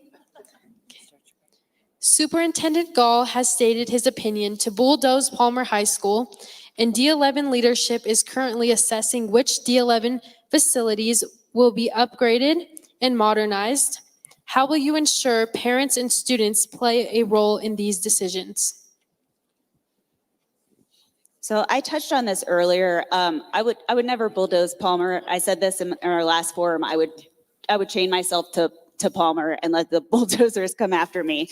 But we're talking about infrastructure, right? We had the chance, again, the board had a chance to pass a bond that would have funded significant repairs across the district, including to Palmer at a minuscule cost to taxpayers. So now we're taking on more debt in order to do less work without your input. So there have been town halls I've attended. They have not been widely attended by our community members. So we need engagement, we need partnership so that your voice is heard and that the board understands what you want to happen with your tax dollars. I certainly don't agree with the raising of any school. It affects all of our neighborhoods. It affects the quality of life in our communities. And it affects the attractiveness of our cities to families who are looking for schools, to students who want to go to schools, to businesses who want to come and build their business in our cities. Thank you. Ms. Paul? Well, when it comes to Palmer High School, I just believe it's an icon of the District 11 community and the Colorado Springs community. So I would not be in favor of bulldozing Palmer High School by any means. I think the community would have to play an absolutely crucial role in any decisions that were made about closing schools or combining schools, or those are extremely sensitive issues historically in a community. So all voices need to be heard in those decision makings, in those community partnerships, asking students, asking parents, asking graduates. I mean, there's so much history there, but I agree with Kate with the infrastructure of that school. There have to be some changes made there and some improvements made to the building. So, but I believe it's an icon of the community.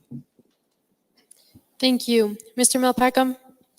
So I serve on the school board, and I can't remember once this conversation coming about bulldozing Palmer. What we are talking about is investing in Palmer. We are talking about reinvesting in Palmer, $60 million at this point in time. That building does not have heating and ventilation, HVAC.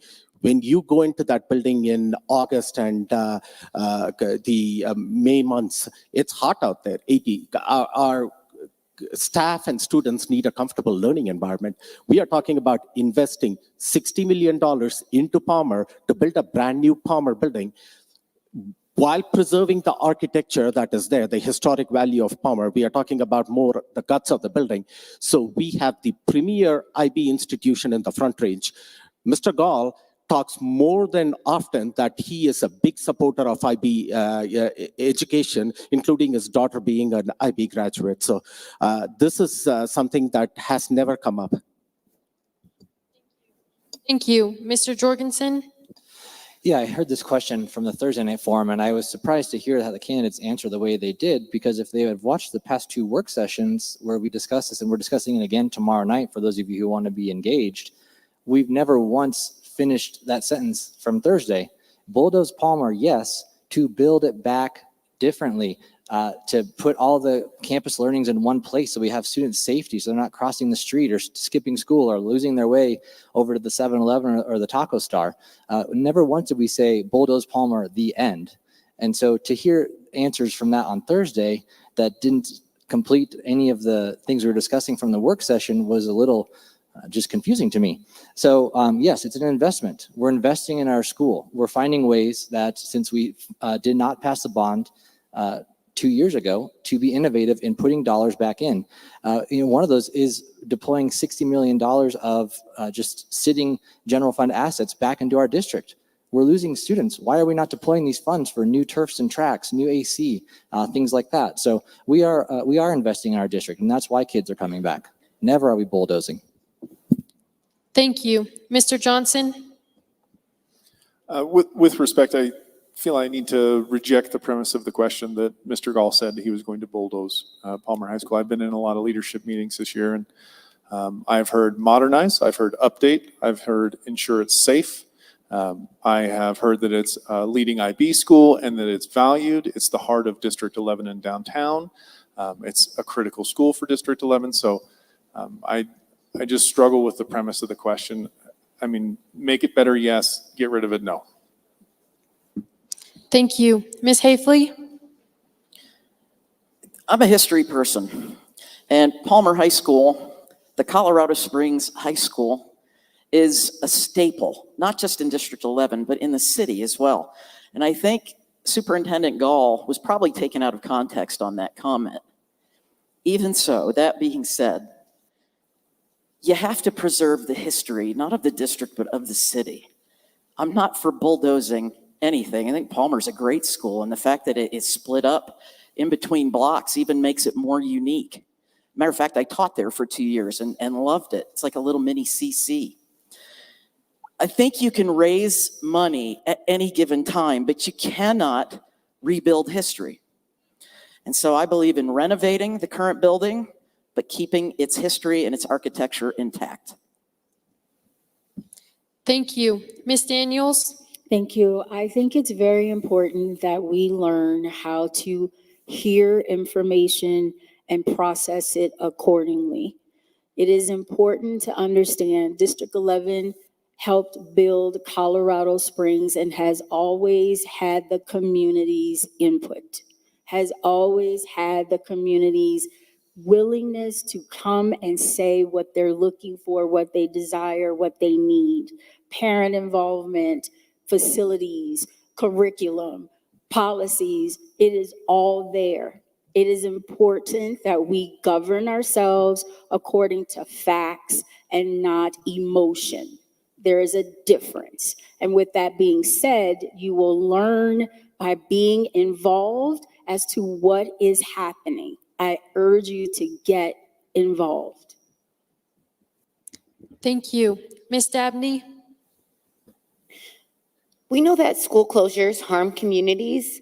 When I talk to people about Palmer and their opinion on Palmer in Colorado Springs, when I discuss the possibility of a closure, even in the case of a remodel, I am often met with bewilderment. The statue in the middle of Platt is another story, but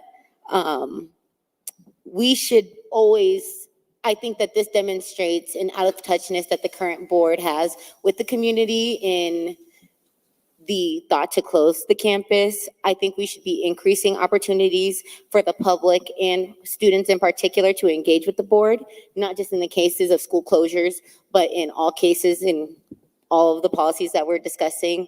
The community and our students are our partners, and we should be walking with them in true partnership. Thank you. Mr. Carey? Yeah, I heard this question in the forum on Thursday, and I was really curious about it. So one thing that I was trained to do, both in high school and then later as a graduate student, was to seek out the primary source for things like this. So anyone in the audience who is taking notes, I will tell you exactly where you can find this quote. This is the September 6th work session, and you can find this around 2 hours and 2 minutes in. And if you do that, you will see that this is very clearly in the context of renovating the building and putting in HVAC improvements, things of that nature, to the tune of $60 to $75 million. So this is not raise Palmer to the ground. In fact, Standing Board Member Juliot uses exactly the same language about 30 minutes later. Timestamp for this one is 2 hours and 39 minutes. And when she says the same phrase, bulldoze Palmer, Standing Board Member Lauren Nelson and Michael Gall immediately jump in and then say, and then to improve it, and then to rebuild it. So audience members, I would invite you, please look at this yourself. Don't take my word for it. Watch the video. See if you think this question is disingenuous or not. Thank you, candidates. Our next question will be 30 seconds, and we will be starting with Ms. Paul. And the question is, how do you think performing arts can affect the education of a child? And do you have any plans to expand on these classes? Students have such a diverse variety of interests, and I respect all students that can get up on this stage, like we are right now, and thrive. So performing arts, I think, is critical to students, whether that comes in choir or theater or all the other performing arts, dance, et cetera. So I would always look to expand the performing arts because it is such a valuable skill for students to have, and experience for them to have, to find their niche in their school. And if it's theater or dance or choir, that needs to be supported fully. So yes, I would improve performing arts. Thank you. Mr. Malpacum. So for the first time this year, District 11 has two pathway schools, art pathway schools, visual arts and performing schools, Columbia and Martinez. And for any of you that want to come to our board meetings, come and watch some of those board meetings when these students come and engage the adults in the room in performance. So this is amazing. A couple of other things I want to point out. The board set aside $5,000 for each one of the middle school performing arts clubs so they can put together performance last year. And the other thing I want to mention is Doherty Auditorium got a brand new renovation this year. So go and check that out. Yeah, arts have always been valued in D11. In fact, going to Carver as a fourth grader, I remember being introduced to the cello. And I picked up the cello and played all the way through junior year of high school. And my wife bought me a cello for Christmas a few years back, and I'm starting to pick it back up. So arts always has a place in D11, and we have a dedicated director that's helping expand that to the point where we're busing students over from certain elementary schools to places where we have dance and after-school clubs that just support the visual and performing arts. So yes, it's a staple of D11, and it will continue to be. And we appreciate all the expanding we've been able to do. Thank you. Mr. Johnson. So I've worked pretty closely with Laura Lee McDaniels, who runs our VAPA program, Visual and Performing Arts. She is one of the most passionate educators I've ever encountered in my career at D11, and I would completely support her passion in growing and maintaining our arts programs. Thank you. Ms. Hafley. I can personally attest to the greatness of the Performing Arts Department of Coronado High School. The theater department, the choir, the band, the orchestra. I mean, these are kids that are playing instruments that I wouldn't even have thought about playing when I was their age. I would love to expand the performing arts throughout the district. I'm sure that there are other D11 schools that are just as fantastic as Coronado. And I think that those schools should travel the district, and not just to other schools, but to the District 11 admin building and show off their talent. And I think by doing that, they'll start to increase their numbers. And then, of course, once you start to increase numbers, you have to expand programs. And I think that's a good way to do it. Thank you. Ms. Daniels. Thank you. Absolutely. We are working on expanding our performing arts program. As it's been mentioned, Ms. McDaniels has been working diligently to have that happen. And this also comes in terms of the MLOs. When we are asking for money, we're also stating that we need instruments, and we need new auditoriums, and we need fields. And so the money is to expand across the entire district. When you're thinking about when we ask, can you come and support us? We have needs that have to be met. And for those programs expanding, it will take a large amount of support to get them done. Thank you for joining us in the effort. Thank you. Ms. Dabney. I think it's important for us to invest in our arts in all of our schools. We know that creative outlets improve dispositions and mental wellness in all people, but students also. I think the investments the district has made in our STEM schools, science, technology, the E is escaping me in the M, but STEAM is the acronym that includes A. So I would like to see that expanded to some of our schools here in District 11. Thank you. Mr. Carey? One of my big ideas is that I don't know that there's a one size fits all for education. And I think that the performing arts bring such a wonderful community and such a wonderful experience to so many students. And it really gives them a skill set and a set of talents that they really can't get anywhere else. So I was in boy choir back in the day. I'm not much of an actor myself, but I think the performing arts are wonderful. And I know there's a lot of students who really have a tremendous experience while doing it. Thank you. Ms. Singh? I think performing arts and any art, an ability to have an outlet for expression is so meaningful. Parth mentioned that Columbia is a pathway school. My son goes to Columbia. I mentioned he has special needs, and he really connected with a theater teacher, and it made an immediate and amazing difference. He speaks more confidently. His imagination has expanded by miles. Yesterday, he and I did a one-act performance. I don't know for sure what it was about, but he acted his heart out, and I love to see that growth and that expression and just the ability to put himself out there. It's amazing. Thank you, candidates. For our next question, you will have 30 seconds to answer, and we will be starting with Mr. Melpacum. The Board of Education just approved paying itself. Do you agree that board members should be paid? Why or why not? I was part of the board and we talked about the opportunity. This is an equity issue. When we have so many community members out there that we want to provide access to for running in the school board and participating in there, and we now have board members that put in 40 hours of work per week, okay? And we don't get paid anything as a volunteer to do this job. So it's the passion and the commitment that we have as an equity issue to make sure that every citizen has that opportunity to participate in a board election. The board offered a minor compensation. Thank you. Mr. Jorgensen? I guess I'll pick up where you left off. Yeah, you know, some of us have to, like tonight I had to find a sitter for my wife because she's got something and I've got something. And so, you know, we pay to be able to be here just like we do during board meetings. And so that's not always the case, but in the opportunity where we do need to do that, it should be, you know, fair and equitable that we're able to help board members, future board members get to where they go. Now, just to be clear, Parth, myself, and Darlene recused ourselves of that vote so that we were impartial in the piece, and it still passed.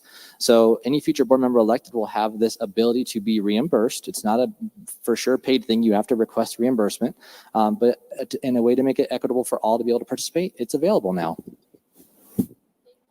Thank you. Thank you. Mr. Johnson? So integrity first, service before self, and excellence in all we do are the core pillars of the Air Force.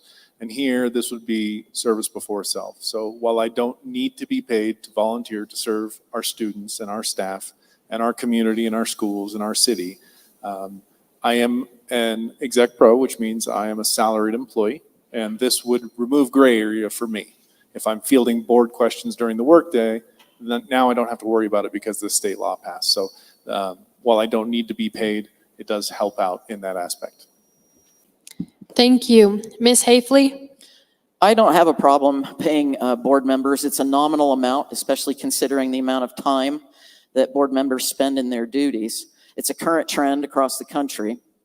And this increase won't start until after the election, so it's not happening right now. But in general, I don't have any problem with that.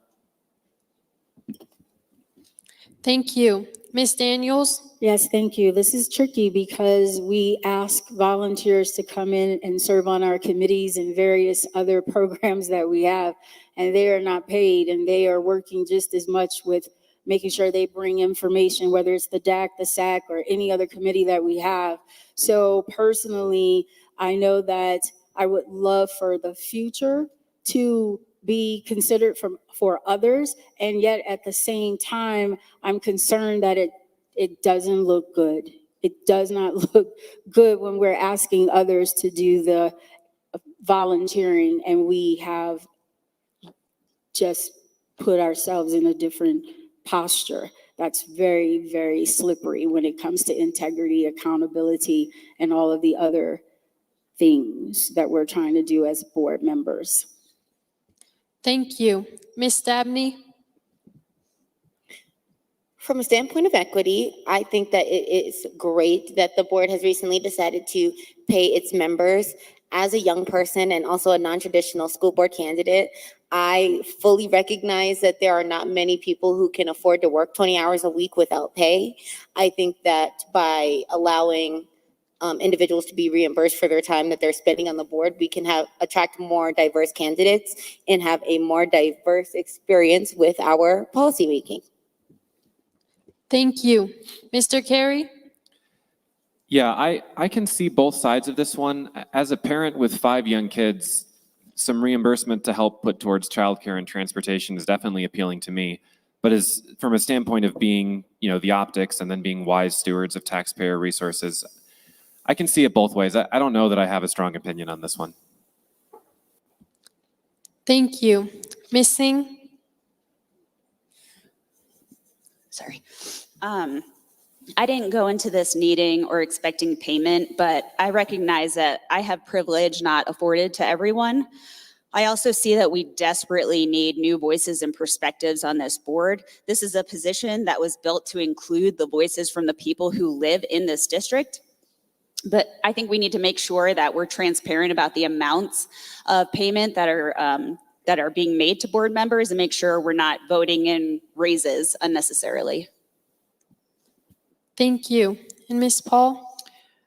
Although I came to this fully expecting to be a volunteer, I can see the benefits of compensating board members in order to bring a more diverse candidates into the picture. But I did watch the board meeting when this was discussed, and Mr. Comfort did say it could be as much as $92,000 a year when it moves all the way down the spectrum when everyone on the board is getting paid. So that shocked me, and I kind of changed my feelings. So I see it both ways. I just have mixed feelings on this one, as many of us up here do, but that $92,000 number was rather shocking, so. Thank you, candidates. All right. Excuse me. Our next question will be a yes or no question, so it'll be very quick.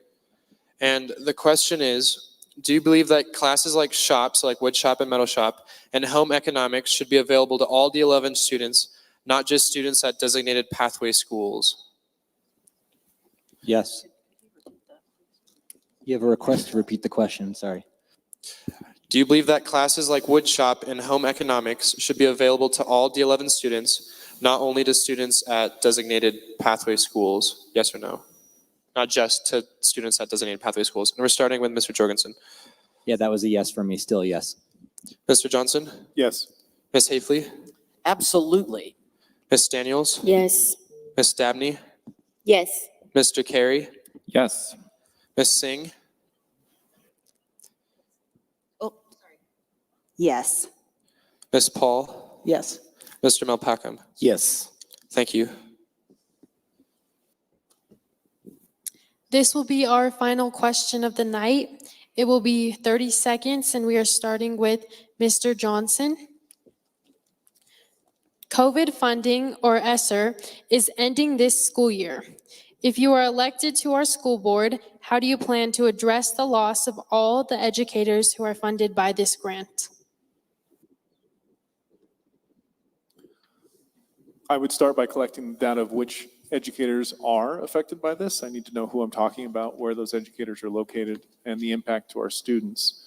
And then I would gather resources, have a meeting with those decision makers that have resources available to share, borrow from budgets where necessary to ensure that our students are going to have the services, educators, and facilities they need, regardless of COVID funding or not.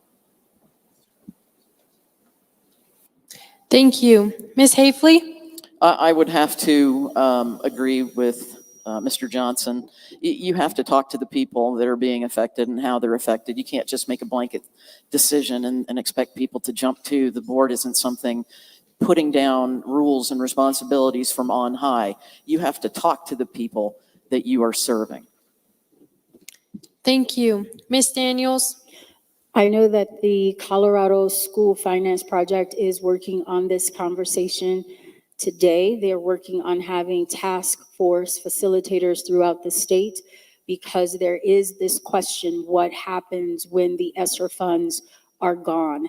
And we know that the funds have been infused in the districts to assist with supports and surrounding the students. And so it's going to be a very tough conversation, but I encourage all of you to get involved with that project that they're doing on a state level so that we can all work towards getting that BS factor managed along with what the finance formula will look like after this assessment has been done.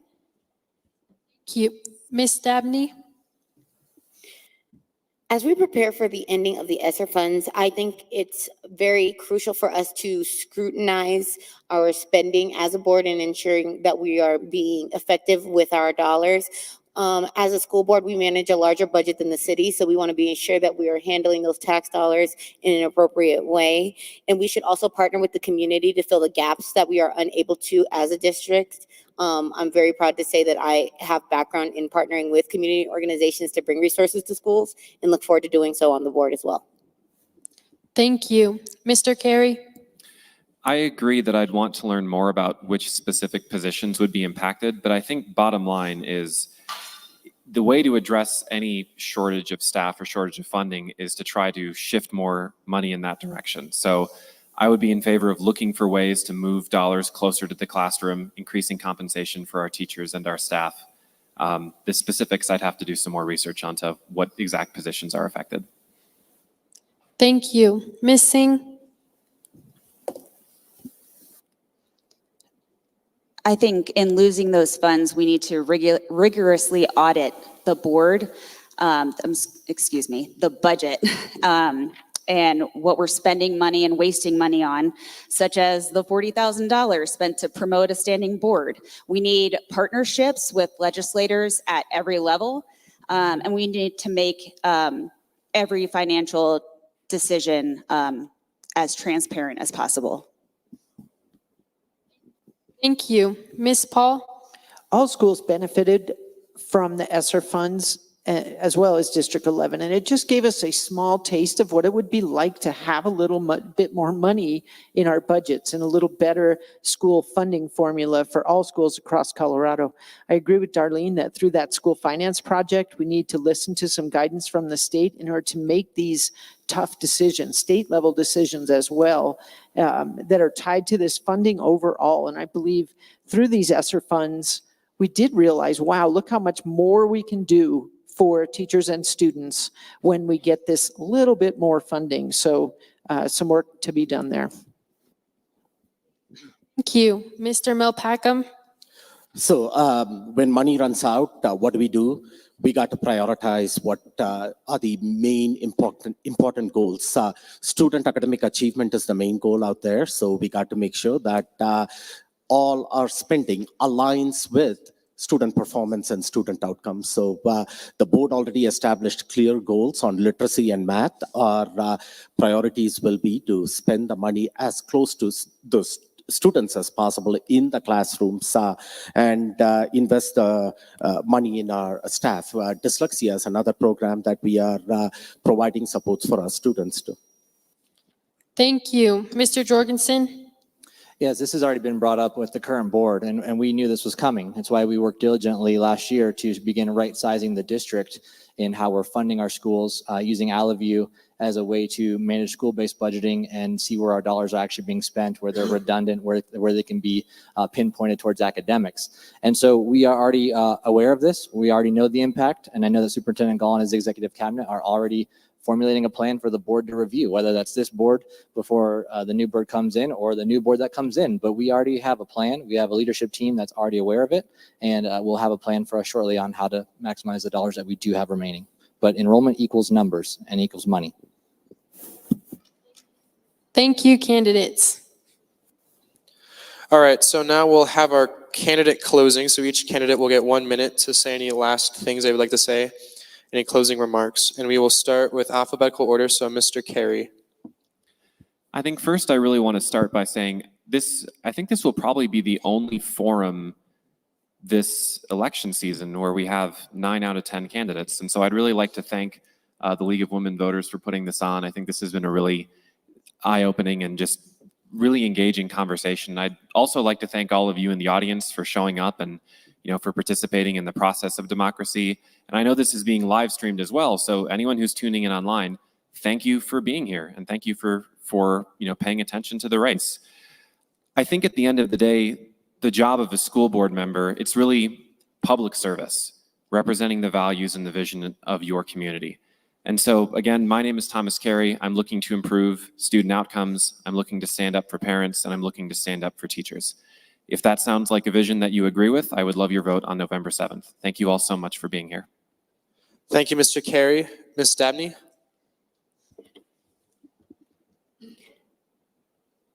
I feel very fortunate to share a stage with so many candidates who have recognized the important things in our district. One thing that we did not get an opportunity to discuss tonight that I would be the fact that our students on free and reduced lunch, our English language learners, students with IEPs, or Black, Latino, Asian, or Native American students are all performing at rates that are lower than their peers. We can't afford to allow this to be the case. The district has known that this has been the case for a long time. We've done very little to address these needs, and our students can no longer be failed at the expense of rhetoric. All of our children deserve the opportunity to succeed, and it is our responsibility to put them in a position to do so.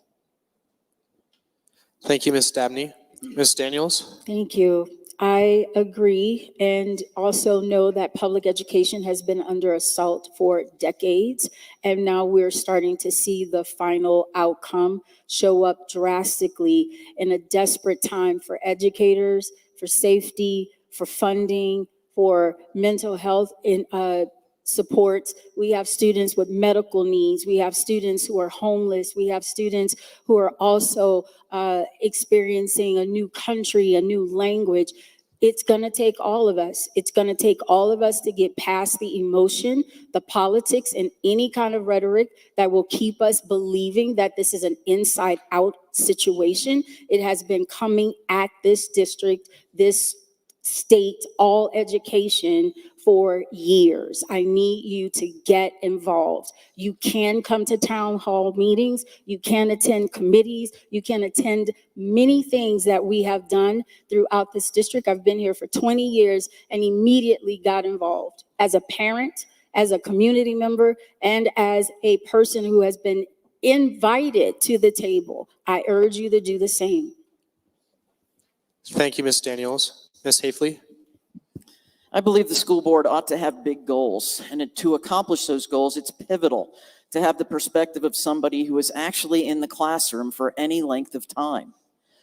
It's important for school boards to know what happens in the classroom on a regular basis and how their policies are impacting individual students. Now, I've spent more than half of my life, some 30 years in the classroom. I spent considerable time outside of the classroom working with kids between student council, coaching, supporting extracurricular activities. I am fully invested in this district, in its kids and in its staff, as well as the D11 community.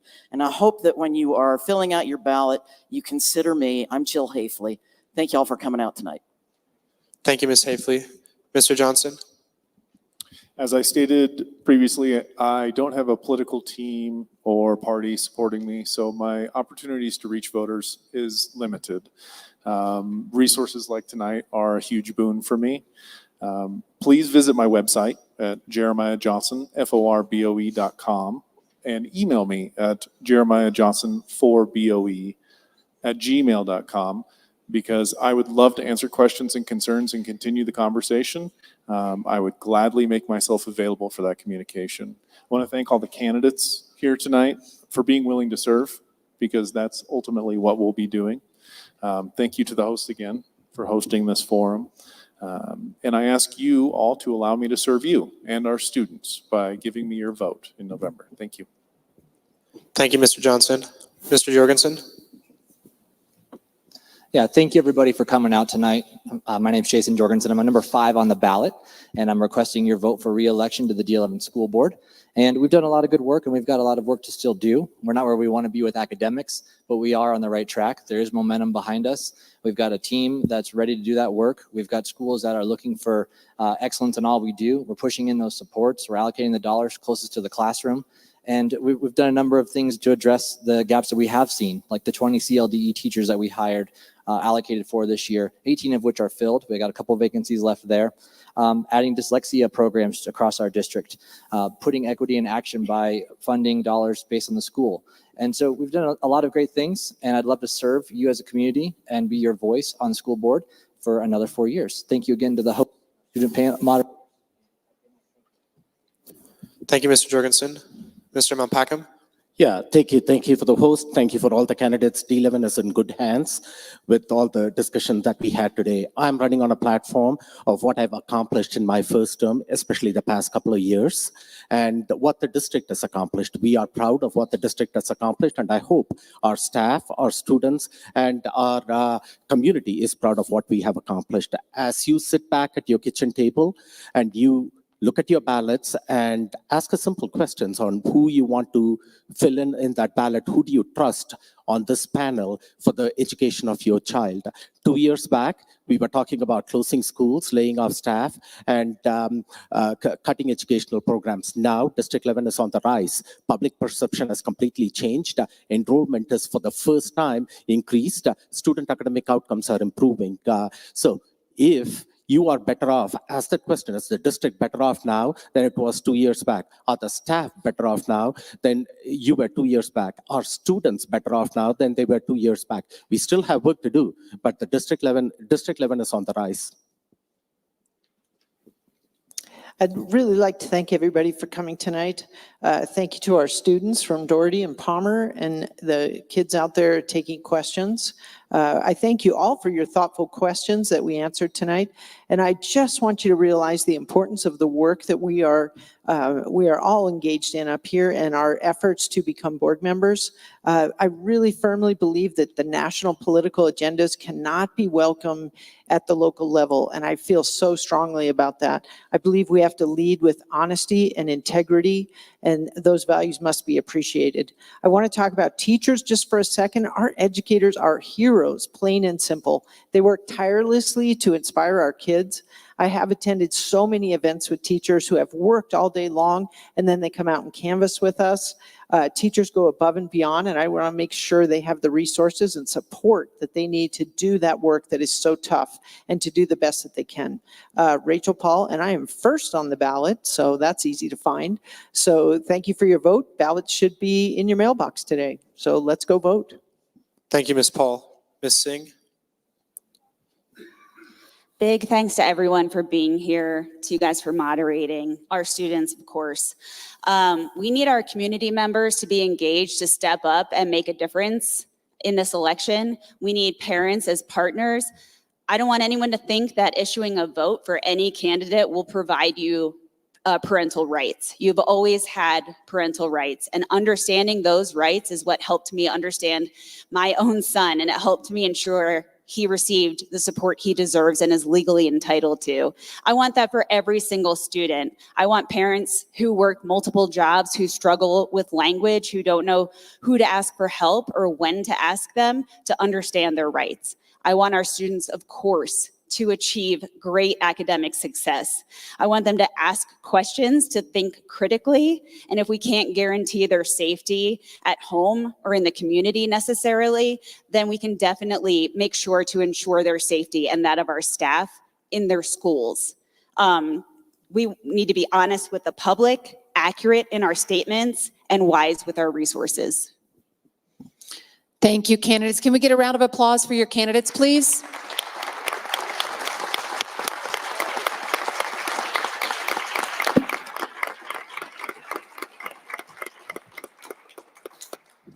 We would just want to say a few things as we wrap up this evening. Thank you to our candidates again. 30 seconds to 1 minute to answer some questions is pretty difficult. So thank you for putting your name on the ballot. Thank you for being here this evening. Thank you to our moderators. You guys did a great job. Can we get a round of applause for your moderators, please?